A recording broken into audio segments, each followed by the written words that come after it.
Frostbite doesn't deal damage, but it wins games. If you ever felt like your hand just doesn't work against ice decks, here's why. What's up, everyone? Today we're going to be breaking down Frostbite tokens in Flesh and Blood, the card game. What they do, why they're terrifying, and how heroes like Lexi Livewire abuse them to completely ruin turns. What is a Frostbite token? Frostbite is a token you give your opponent. It sits in their play area and it taxes their resources. Whenever your opponent pitches a card for resources, they must destroy a Frostbite, or they lose one resource. Simple rule, brutal impacts. Why is Frostbite so strong, you ask? Frostbite doesn't stop you from playing cards. It just makes everything worse. One missing resource means you can't play your full turn, you can't swing your weapon, you can't play the follow-up attack, or you're forced to pitch a card you don't want to. Frostbite turns good hands into bad hands. Let's say your opponent pitches a blue card for 3 resources, but they have a Frostbite token. They either destroy the Frostbite and get all 3 resources, or keep the Frostbite and only get 2 resources. I don't know, you decide. That's a very hard decision, to be completely honest. And most of the time, losing that 1 resource completely breaks the turn. Does Frostbite stack? Yes. Yes, it does. If your opponent has 2 Frostbites, pitching costs 2 extra resources.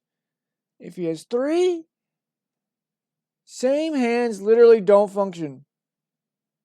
This is how ice decks win without race damage.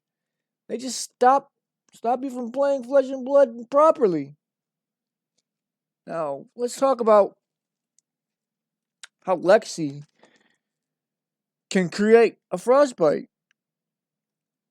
Lexi Livewire is one of the best Frostbite generators in the game.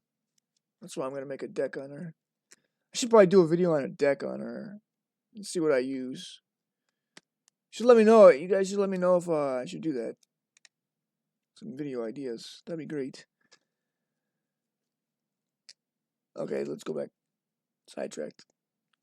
She creates a Frostbite by revealing ice cards from Arsenal with her hero ability, playing ice arrows like Winter's Bane or Chill to the Bone. And most ice cards get stronger if your opponent already has Frostbite. So once it starts, it snowballs. Crazy. Crazy. Now, we're going to go through some of the common mistakes players make. Quick things newer players miss. Frostbite only triggers when you pitch. So when you go to pay for an action, that's normally how when you gotta go pay for the resources to execute action. There you go. Floating resources before pitching helps. Kind of. Destroying Frostbite early can be correct if it saves your turn. Don't ignore it. Frostbite punishes greed. Why you should respect Frostbite. Frostbite doesn't look flashy, but it wins games by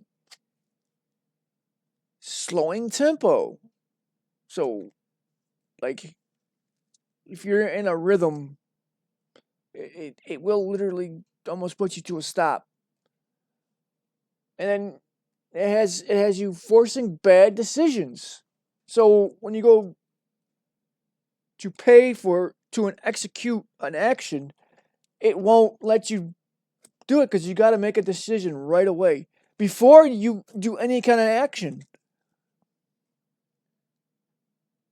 And making you play off curve every turn.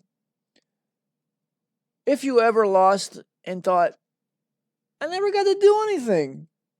Yeah, that's pretty much Frostbite. Yeah. So, if it helps, hit the like and subscribe. If you want a full breakdown of Ice Lexi versus Lightning Lexi, or how to lock opponents out with Frostbite sequencing, drop a like, and I'll cover this next. Thank you. Have a nice day.